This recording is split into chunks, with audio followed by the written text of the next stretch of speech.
Efésios capítulo 6. Efésios capítulo 6, nós leremos a partir do versículo 1, iremos até o versículo de número 4. Efésios capítulo 6, do versículo 1 ao versículo 4, eu estarei lendo, você estará acompanhando. Efésios capítulo 6, do versículo 1 ao versículo 4, onde a palavra de Deus fala-nos assim: Vós, filhos, sede obedientes a vossos pais no Senhor, porque isto é justo. Honra a teu pai e a tua mãe, que é o primeiro mandamento com promessa, para que te vá bem e vivas muito tempo sobre a terra. E vós, pais, não provoqueis a ira a vossos filhos, mas criai-os na doutrina e admoestação do Senhor. Amém. Vamos orar. Senhor, nós te rendemos graças, ó Deus, pela tua santa palavra, a qual fala profundamente aos nossos corações. Ó Deus, porque o Senhor mesmo, Pai, inspirou os autores, ó Pai, para que ela fosse o registro exato daquilo que era a tua intenção, Senhor. Ó Deus, e essa intenção, essa tua revelação, ela chega agora aos nossos corações no momento, ó Deus, em que fazemos essa leitura, ó Pai.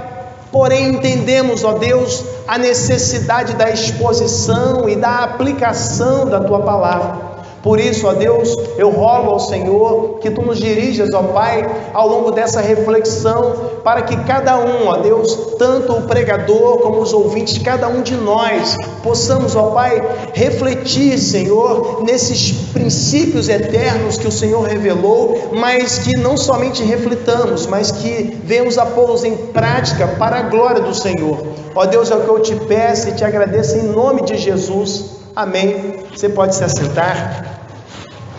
Irmãos, pela manhã nós expusemos aí Efésios capítulo 5, a partir do versículo 22 e fomos até o versículo 33. Agora lemos o capítulo 6 e mais uma vez nós encontramos a temática da família em foco na abordagem do apóstolo Paulo. Pela manhã nós falamos sobre a família que glorifica a Deus. E nós destacamos que a glorificação do nome do Senhor é um propósito na vida do crente que não se limita ao espaço físico do templo.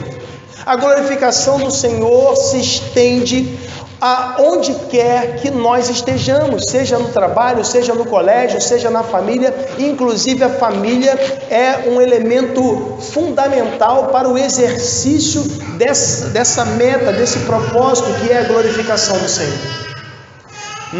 Pela manhã nós destacamos que até mesmo por ocasião das refeições nós somos convidados, orientados a fazermos tudo para a glória de Deus. Paulo diz em 1 Coríntios capítulo 10, versículo 31, quer comais, quer bebais ou façais outra qualquer coisa, fazei tudo para a glória de Deus. Então entendemos que o lar é um lugar, é um ambiente propício à glorificação do nome de Deus.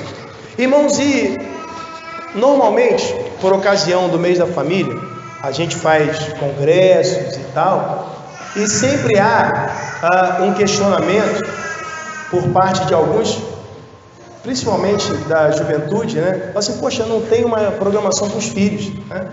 Mas é interessante que quando nós olhamos para a Bíblia, os filhos, eles não são deixados de lado nessa abordagem. Veja, Paulo, ele apresentou os deveres das mulheres, os deveres dos maridos e agora ele apresenta os deveres dos filhos. Por isso, queridos, nesta noite, quero falar com os irmãos, pensando nessa temática abordada de manhã, a família que glorifica a Deus, quero falar sobre o filho que glorifica a Deus. O filho que glorifica a Deus. E a primeira coisa que quero destacar é que o filho que glorifica a Deus obedece seus pais. O filho que glorifica a Deus obedece a seus pais. Veja, assim como acontece no discurso de Paulo relativo à vida conjugal, Paulo aqui, ele ao invés de apresentar os direitos dos filhos, ele começa apresentando seus deveres.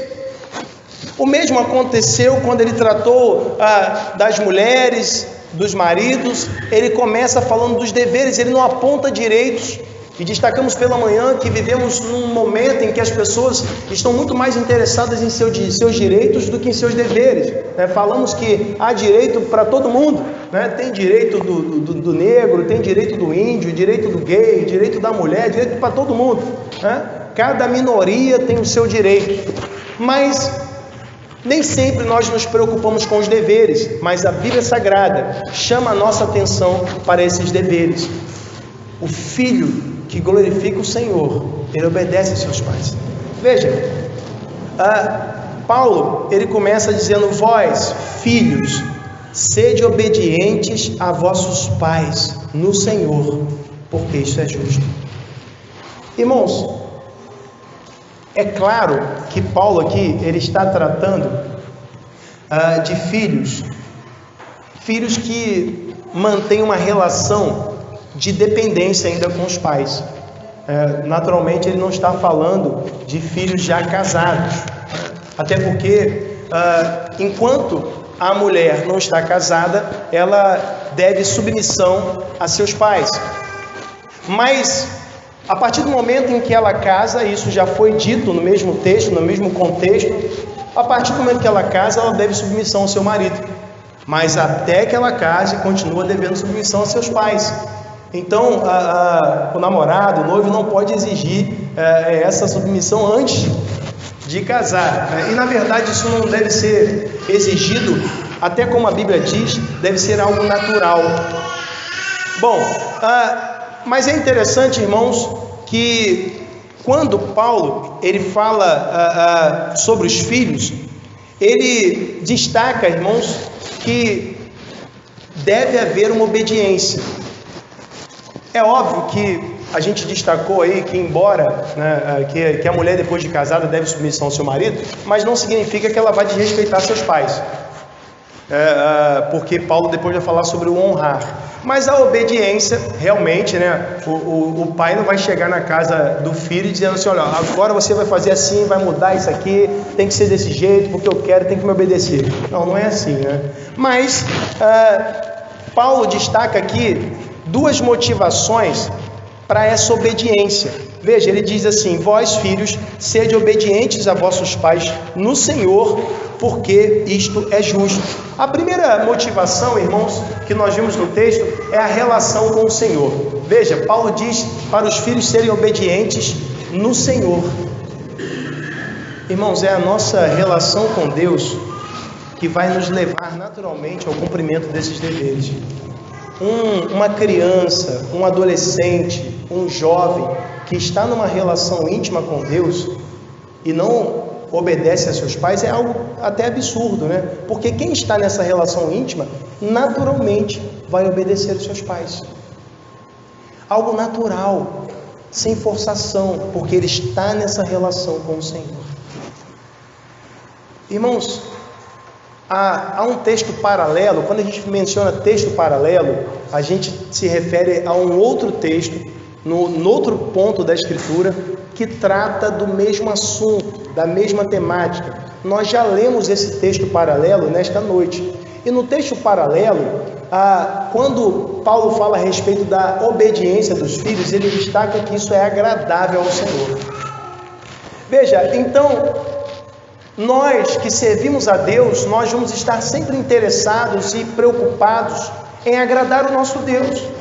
Agora pensa bem, se obedecer ao Senhor é agradável, como Paulo diz lá em Colossenses capítulo 3, desobedecer é o quê?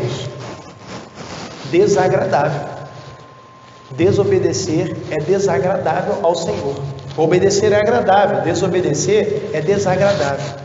Inclusive, irmãos, na Escritura Sagrada, nós vemos a desobediência como algo tão grave. A desobediência, ela se reveste de tamanha gravidade que no Antigo Testamento, por exemplo, o filho desobediente, ele tinha que ser apedrejado. Lá em Deuteronômio, capítulo 21, a partir do versículo 18, a Bíblia fala sobre isso. Se alguém tem um filho desobediente, rebelde, traz até os anciãos lá do povo, que o pessoal apedrejar esse camarada e tirar o mal do meio do povo. Veja, era algo considerado hediondo, tanto que nas escrituras nós vemos a desobediência a pai e mãe relacionado entre delitos como o homicídio. Veja bem, abra comigo aí em Romanos capítulo 1, Romanos capítulo 1, e você vai perceber isso. Romanos capítulo 1, quando nós vemos as características da sociedade que está sendo alvo do castigo divino, porque Deus entrega aos homens as suas próprias paixões, suas próprias vontades. Veja, Romanos capítulo 1, versículo 28, diz assim: e como eles se não importaram de ter conhecimento de Deus, assim Deus os entregou um sentimento perverso para fazerem coisas que não convêm, estando cheios de toda iniquidade, prostituição, malícia, avareza, maldade, cheios de inveja, homicídio, contenda, engano, malignidade, sendo murmuradores, detratores, aborrecedores de Deus, injuriadores, soberbos, presunçosos, inventores de males, desobedientes ao pai e à mãe.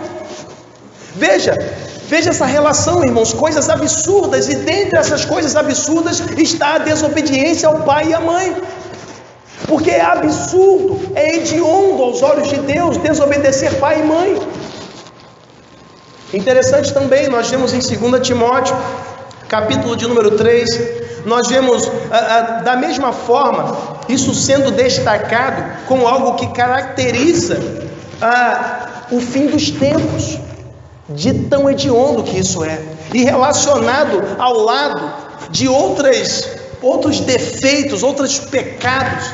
Veja, 2 Timóteo 3, versículo 2, ou melhor, vamos ler a partir do 1, diz assim: sabe porém isto, que nos últimos dias sobrevirão tempos trabalhosos, porque haverá homens amantes de si mesmos, avarentos, presunçosos, soberbos, blasfemos, desobedientes a pai e mães, ingratos, profanos, sem afeto natural, irreconciliáveis, caluniadores, incontinentes, cruéis, sem amor para com os bons, traidores, obstinados, orgulhosos, mais amigos dos deleites do que amigos de Deus. E a desobediência ao pai e mãe está dentre esses absurdos. Veja como Deus considera a desobediência aos pais. Se por um lado a obediência é agradável, por outro a desobediência é hedionda, é terrível, é algo absurdo, inconcebível. Então, irmãos, nós vemos que uma das motivações para a obediência aos pais é a nossa relação com Deus. A segunda motivação que Paulo apresenta no texto, Paulo destaca porque isso é justo. Ou seja, porque isso é correto. Ora, se foi Deus que mandou, naturalmente isso vai ser correto, vai ser justo, vai ser sinônimo de integridade. Então, até mesmo aos olhos da sociedade, é justo que se obedeça a pai e mãe. Afinal de contas, irmãos, os pais, eles estão provendo tudo para o filho. Eles provêm segurança, suprimento, educação. Eles são mais velhos, mais experientes. O mínimo que se deve é o respeito e a obediência. Mas, lamentavelmente, irmãos, nem sempre as pessoas cumprem essa orientação. Quantos filhos desobedientes existem? Muitos. Pessoas que desrespeitam seus pais, envergonham seus pais, maldizem os seus pais. Veja, se vivêssemos entre o povo de Israel, no período da vigência da lei, tais pessoas já estariam mortas. Mas é importante que reflitamos, irmãos, que o fato de Paulo destacar que a nossa obediência deve ser no Senhor, ou seja, está relacionada à nossa relação com Deus, à nossa devoção para com Deus, ou seja, na verdade, a nossa obediência aos pais, ela é também a obediência ao Senhor. E algo que é muito importante ser ressaltado é que Jesus deu exemplo disso. A Bíblia diz que Jesus foi obediente até a morte, e morte de cruz. Filipenses capítulo 2, a partir do versículo 5. Jesus, ele deu o exemplo máximo de obediência até mesmo enquanto junior. Jesus, aos 12 anos de idade, tem aquele momento em que ele vai ao templo com os pais e permanece com os doutores. Os pais perdem Jesus de vista. Mas no mesmo texto, irmãos, Lucas capítulo 2, versículo 51, a Bíblia diz que Jesus em tudo lhes era submisso. Jesus obedecia seus pais, irmãos, e Jesus era o único que realmente mandava no seu próprio nariz. Jesus, na verdade, ele era o dono não só do seu nariz, mas era o dono de todos os narizes. Porque a Bíblia diz que todas as coisas foram feitas por Ele, e sem Ele nada do que se foi feito se fez. Mas mesmo assim, irmãos, Jesus obedeceu os seus pais aqui na terra. Jesus é exemplo para nós. A Bíblia diz para nós sermos imitadores de Cristo. A Bíblia diz em Efésios 5:1, sede depois imitadores de Deus como filhos amados. Então nessa imitação devemos também imitar a obediência aos pais, porque isso é justo. Até a sociedade considera isso correto. Olha, obedeça seu pai, rapaz. Irmãos, quem nunca se escandalizou vendo uma criança fazendo pirraça e sapateando? Eu não quero, batendo pezinho. Meu irmão, meu irmão. Quem nunca pensou assim? Dou-lhe uma raquetada. Quem nunca pensou assim, meu irmão? Porque para a gente vê um absurdo. Estou falando do Christian não, né? Bebê, né? Mas maiorzinho, meu irmão, dá mole. Bom, mas enfim, quem nunca se escandalizou? Porque nós consideramos um absurdo um filho desobediente, um filho que responde os pais, que coloca o dedo na cara do pai. Que absurdo, meu irmão. Mas lamentavelmente a nossa sociedade está cheia desses exemplos, e por isso a sociedade sofre. Sabe por quê? Porque quem não obedece os pais, quem não aprende a respeitar a autoridade em casa, irmão, não vai respeitar em lugar nenhum, vai ter dificuldade de respeitar a autoridade, vai cometer crimes, vai enfrentar todo mundo, não vai respeitar ninguém. A gente aprende a respeitar a autoridade no lar. Por isso que o lar é um modelo, irmãos. A mulher deve ser submissa ao marido, o marido deve amar a esposa de maneira sacrificial, e os filhos devem obedecer os pais. Perceba, é interessante que aqui o termo grego empregado aqui, traduzido como pais, dá a ideia de pai e mãe, né? Sede obedientes a vossos pais no Senhor, porque isso é justo. Segunda coisa que quero destacar, irmãos, é que o filho que glorifica ao Senhor, ele honra os seus pais. O filho que glorifica o Senhor honra os seus pais. Veja, no versículo 2, Paulo, ele cita um mandamento, um dos 10 mandamentos, que aparece lá em Êxodo capítulo 20. Ele diz: honra a teu pai e tua mãe, que é o primeiro mandamento com promessa. Irmãos, o termo traduzido aqui como honra, né, esse verbo, é um verbo grego que ele dá a ideia de colocar um preço em alguma coisa, ou seja, estimar o valor. Há outras passagens que há variações desse verbo que aparecem justamente com esse sentido. Quando nós vemos lá em 2 Coríntios, capítulo 6, versículo 20, se não me engano, que Jesus, ele pagou um alto preço por nós. Então, também aparece esse termo grego lá, e nós vemos isso de maneira evidente, a coisa traduzida por preço, ou melhor, 1 Coríntios 6, 20.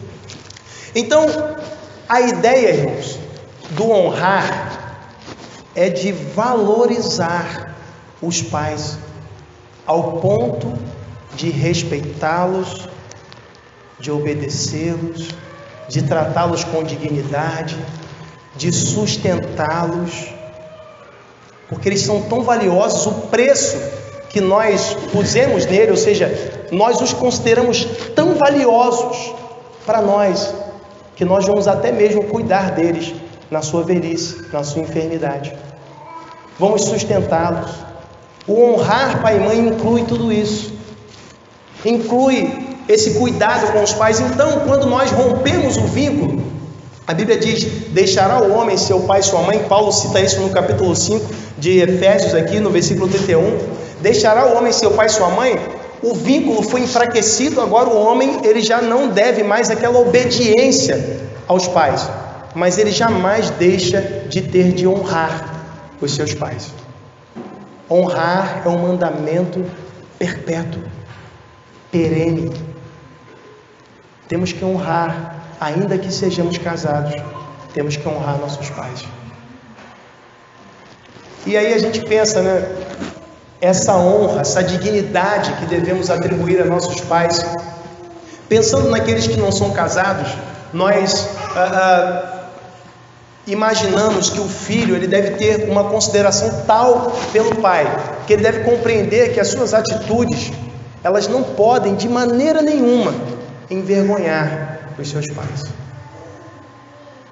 entristecê-los. Ele deve considerar o valor dos seus pais. Meus pais são tão valiosos para mim que eu não quero vê-los chorar por minha causa. Eu não quero vê-los envergonhados por minha causa. Eles são valiosos. Para mim, o preço deles, o preço estimado, ultrapassa as pedras mais preciosas. Devo honrar meu pai e minha mãe.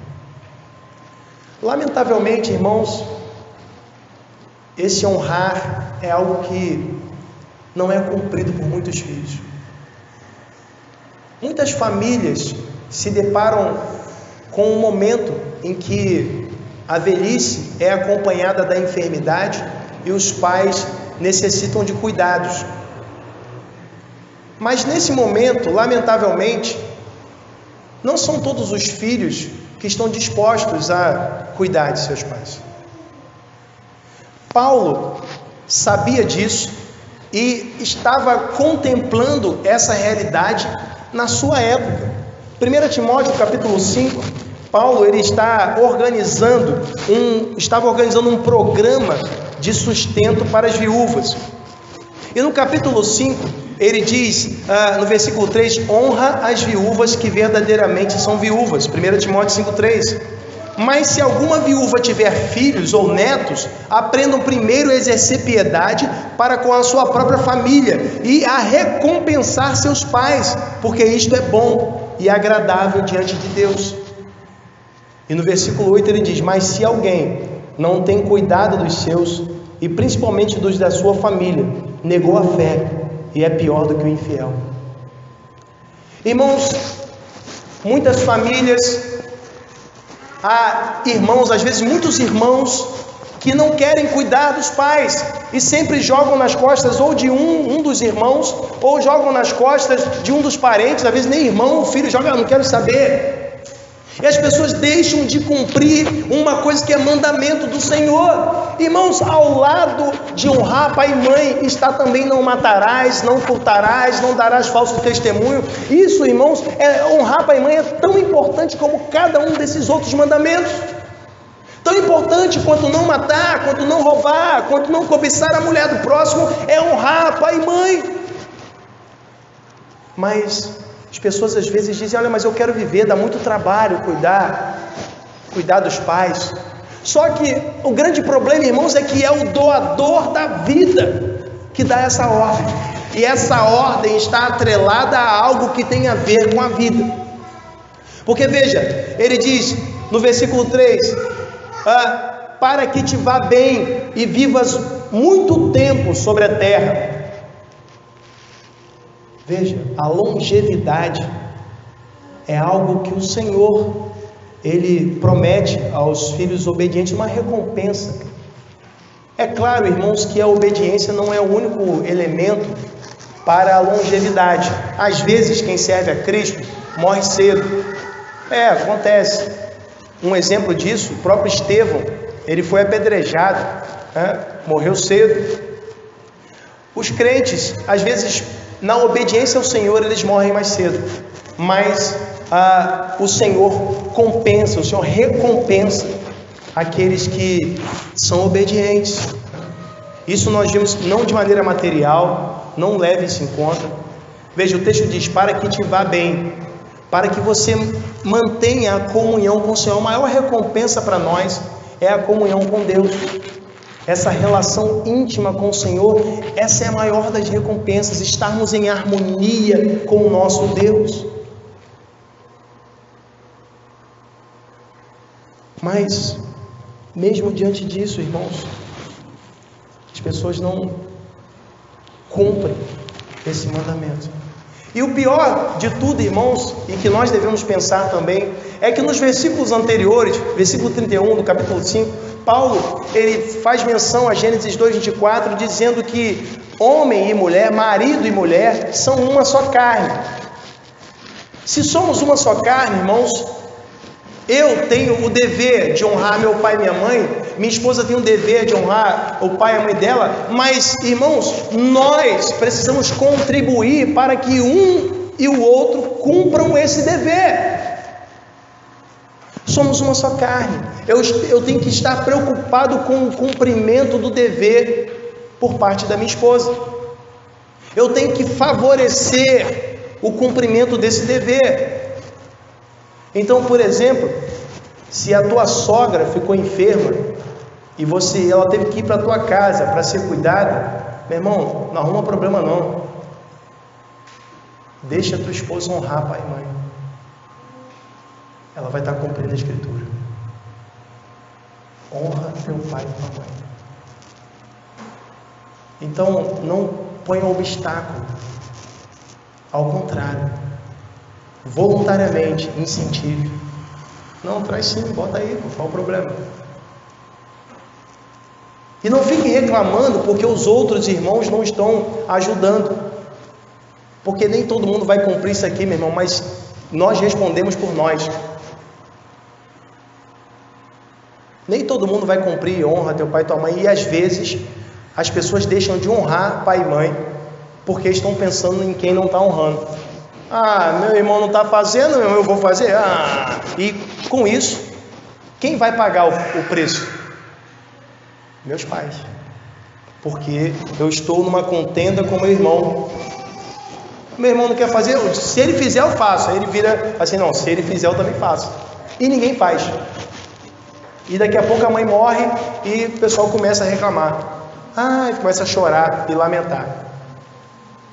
Temos que honrar enquanto eles estão vivos. Nada vai adiantar. Eu vou honrar a memória dos meus pais. Nada vai adiantar. O mandamento honra teu pai e tua mãe é um mandamento para ser cumprido enquanto eles estão vivos. Depois acabou. Enquanto eles estão vivos. Morreu, você perdeu a chance. Por isso, mais importante são as oportunidades que temos de honrar os nossos pais enquanto eles estão vivos, de alegrá-los, de nos preocuparmos com eles, de estarmos com eles e orarmos com eles, porque o tempo vai passar, irmãos.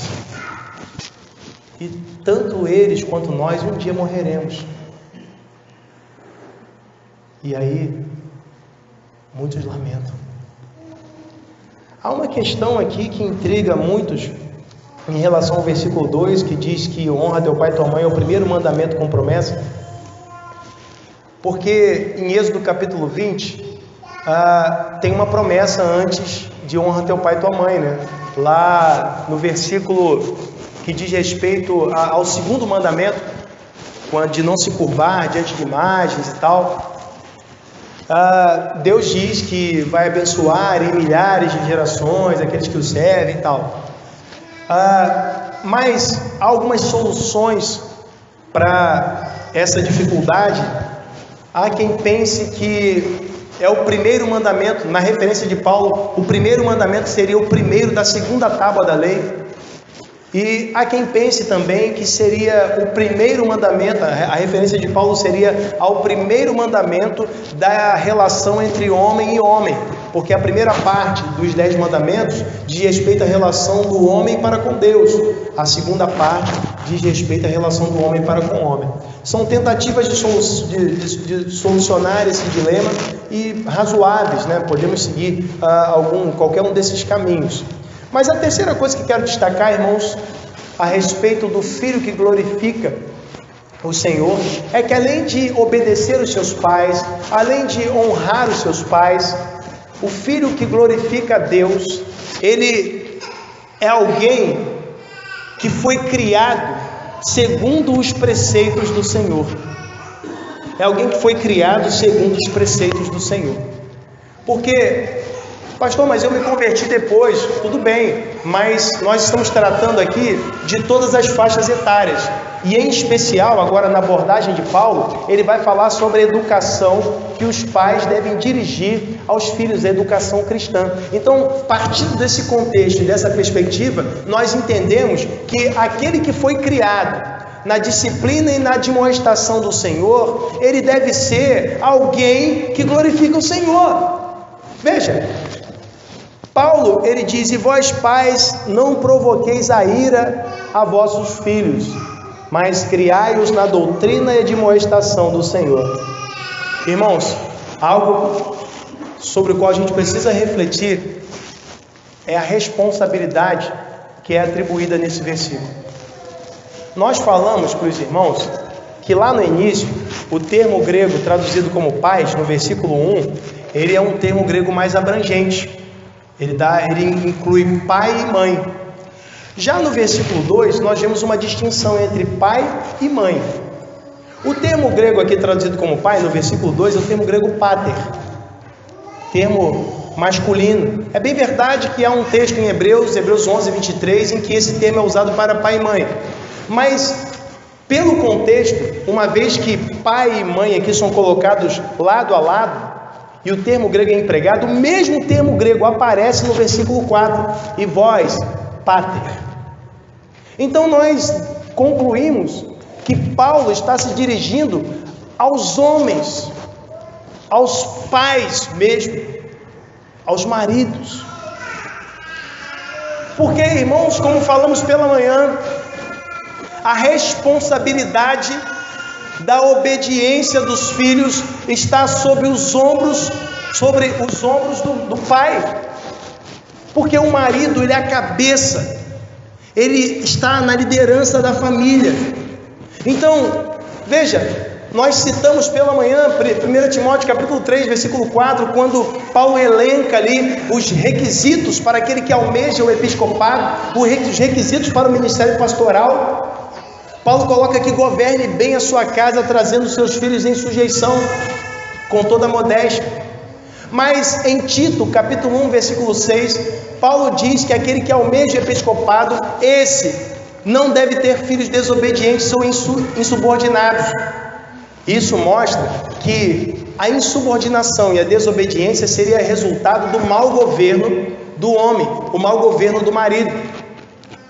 Então, irmãos, nós vemos o peso da responsabilidade sobre os pais, e faz todo sentido entendermos desse jeito, porque, veja, o texto diz: e vós pais, não provoqueis a ira a vossos filhos. É muito mais fácil o marido que é brabão, né? O homem já é mais bruto por natureza, é muito mais fácil ele provocar a ira do que a mulher, que é mais tranquila, né? Mas o texto diz para nós não fazermos isso, não provocarmos a ira, os nossos filhos, não os tornarmos zangados, né? Mas o que significa? Isso dá um salvo-conduto aos filhos, que pode fazer o que quiser, que não, pai, fiquei irado, estou estressado, então agora, não é isso não. O texto, ele está chamando a atenção dos pais para o seguinte: Os pais, eles não devem ter atitudes que contrariam as Escrituras e que porventura venham a provocar a ira dos seus filhos. Por exemplo, a preferência, que a gente vê até nas Escrituras, lá no Gênesis, nós vemos a história lá de Isaac e Rebeca e seus dois filhos, Jacó e Esaú. Um escolhe um filho, outro escolhe o outro. Jacó era o preferido de Isaac e Esaú o preferido, ou melhor, Esaú era o preferido de Isaac e Jacó o preferido de Rebeca. Isso, irmãos, isso provoca ira. Veja o problema que deu na família. Isso é uma maneira de provocar ira. A negligência também é uma maneira de provocar ira. Negligenciar o filho. Nós vemos um exemplo disso, Davi, na sua relação com Absalão. Davi, na verdade, ele não foi um bom pai, né? E isso tem reflexos. Ele teve filhos desobedientes. Então, é uma maneira, irmãos, existem várias formas de se provocar a ira. Agora, eu preciso abrir um parênteses aqui, irmãos, quanto a essa questão do favoritismo, tem muito filho como tem uma expressão que se tornou comum, né? Muito filho de mimimi, né? Por quê? Sempre tem meu pai prefere o fulano, sempre tem um ciumento, e às vezes não tem nada a ver, mas pastor, é assim, eu sei, sempre tem aquele ciumento. Irmão, o que é isso? Às vezes não tem nada a ver. Às vezes a mãe ou o pai percebe maior abertura para poder falar com um do que com o outro, porque às vezes tem um filho brabão que a mãe vai chegar assim: poxa, meu filho, eu estava pensando bem em fazer isso, não vai fazer nada porque está errado e tal. Aí tem outro que vai chegar assim: poxa, minha mãe, talvez isso não é muito legal, vamos ver na escritura que a Bíblia diz, tal. Poxa, gostei de conversar. Um é mais compreensivo, outro é mais intransigente. Então a mãe naturalmente vai preferir levar algumas questões para o filho mais compreensivo. Aí o filho intransigente vai dizer assim: minha mãe prefere o fulano, sempre foi assim. Meu irmão, o que é isso? Precisamos entender, precisamos ser maduros o suficiente para entender que existe essa possibilidade, até mesmo de maior afinidade em alguns aspectos. Tem um filho que gosta de futebol, tem outro que não gosta. O pai gosta de futebol, o pai vai jogar futebol com o filho e não vai jogar com o outro. Aí meu pai prefere o fulano. Meu irmão, peraí, precisamos ser maduros ao ponto de entendermos que isso não é uma motivação para ira de forma alguma, né? Na verdade, nós como crentes precisamos entender esses aspectos. Bom, mas o interessante, irmãos, é que nós percebemos aqui outros aspectos dessa educação cristã. Veja, Paulo também diz: mas criai-os na doutrina e admoestação do Senhor. Veja, o termo traduzido ali como criai-os dá a ideia de alimentar até que se torne maduro. Pode dar a ideia também de educação. O que se tem em foco aqui é educação cristã. Essa educação cristã, ela envolve a doutrina ou a disciplina, talvez apareça na sua Bíblia assim, disciplina. O termo grego traz essa conotação de disciplina. Isso, irmãos, mostra que não provocar a ira não exclui a firmeza na correção, porque o termo disciplina está presente aqui. O termo grego traduzido como doutrina dá essa ideia de disciplina. E a disciplina, lá em Hebreus capítulo 12, a partir do versículo 9, destaca-se a disciplina como castigo também. Há esse aspecto da disciplina. A vara nas escrituras é um instrumento da disciplina. Nós não podemos deixar esse aspecto da disciplina de lado. Os filhos devem ser disciplinados, sim. Tem pai que, pastor, mas tem a lei da palmada. Meu irmão, o que nos guia é a escritura. Nós não vamos espancar os nossos filhos, mas como diz, né, o Augusto Nicodemos, a gente pode sublinhar, né, dar uma ênfase naquilo que a gente está ensinando, para enfatizar, você, dá-lhe uma palmada, né? O Christian já está sendo sublinhado, já em alguns momentos, enfatizado, né? Tem momentos que ele é enfatizado em casa. Então, que é isso, pastor? Que brabeza? Meu irmão, é a disciplina e a admoestação do Senhor, meu. É assim. Então tem que ter uma palmadinha de vez em quando, pastor, que brabeza é essa? Não, né? Brabeza não é espancamento, irmãos. Há necessidade da firmeza. Precisamos, em algum momento, né, você precisa fazer uso disso. O pai que nunca faz uso disso, lá na frente, ele vai encarar as consequências. Né? É necessário. Precisamos dar essa ênfase, sublinhar esses ensinos. A educação cristã envolve isso também. Há quem diga por essa razão que a educação cristã é repressora, é opressora. Meu irmão, mas se nós entendermos que a criança, ela tem que se conduzir a si mesma e sair descobrindo as coisas, e a gente não pode ensinar nada porque ela vai sair descobrindo tudo. Meu irmão, o que é isso? Tem que ensinar sim. O pai é educador. A responsabilidade maior, inclusive, está sobre os ombros do homem. O pai é educador, meu irmão. E educação inclui a firmeza também. Meu irmão, quem nunca tomou uma varada aqui no meio das pernas?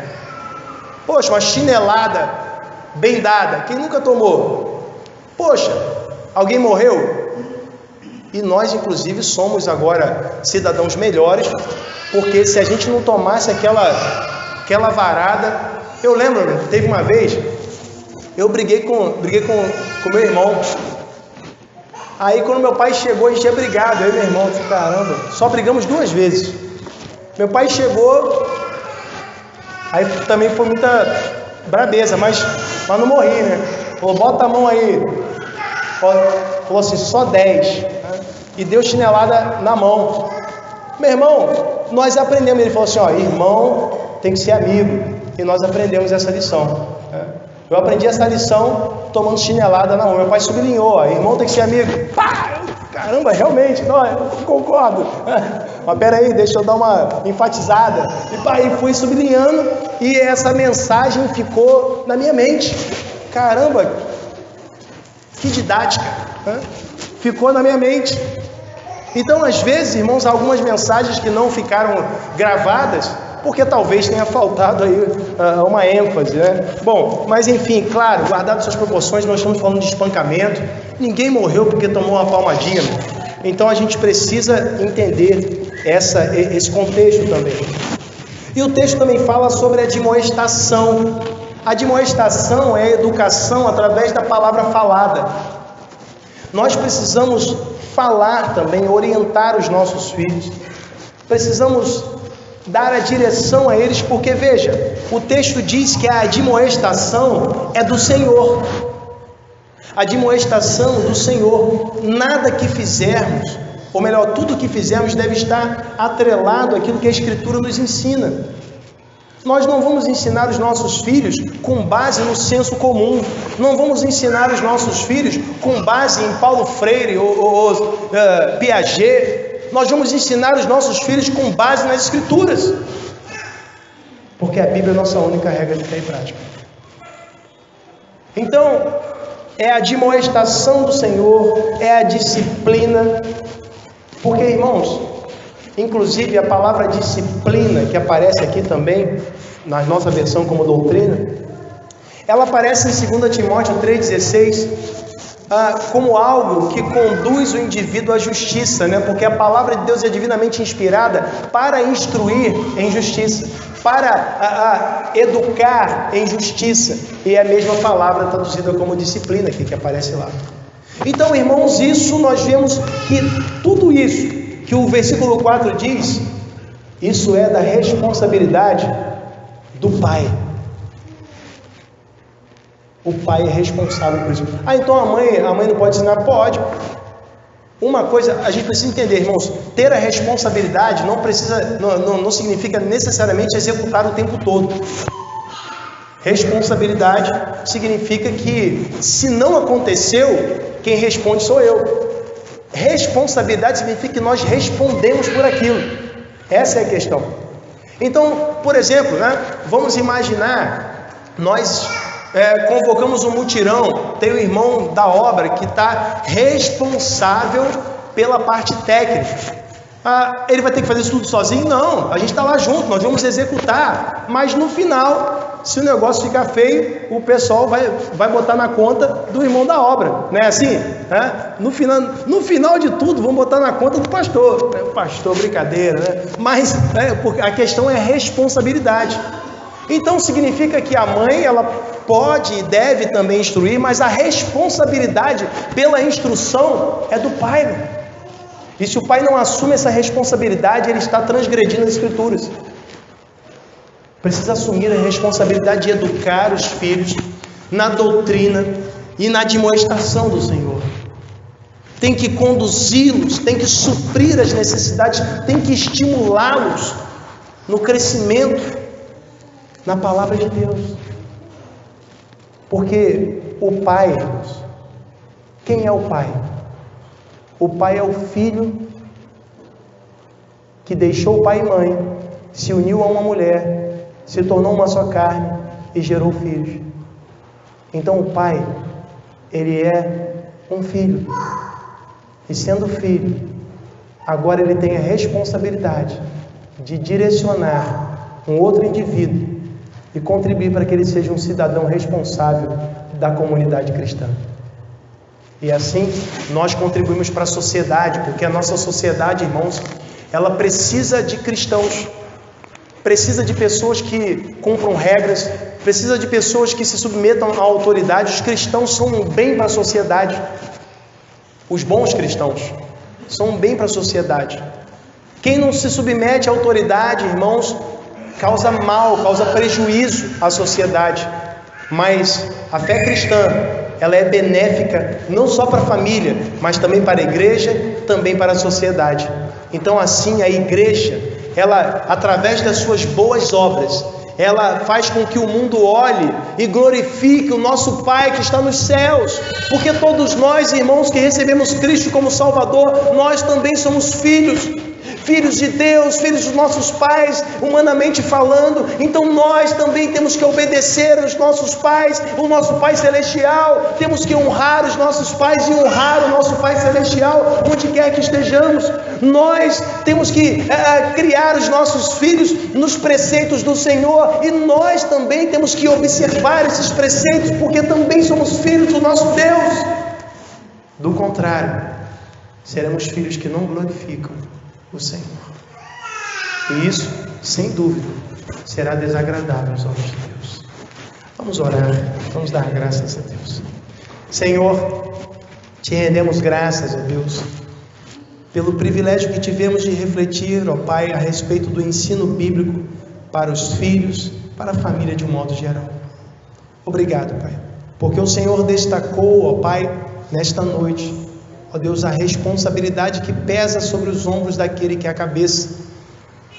O Senhor falou aos nossos corações pela manhã a respeito do benefício que tu deste às mulheres, poupando-as da liderança da família. Te agradecemos por isso, Pai, porque o Senhor nos proporcionou a oportunidade de crescermos na graça e no conhecimento do Senhor Jesus. Continua a nos abençoar e a nos dirigir, para que os preceitos aqui apontados sejam também postos em prática para a glória do Teu nome. Ó Deus, é o que nós pedimos e desde já te agradecemos em nome de Jesus. Amém.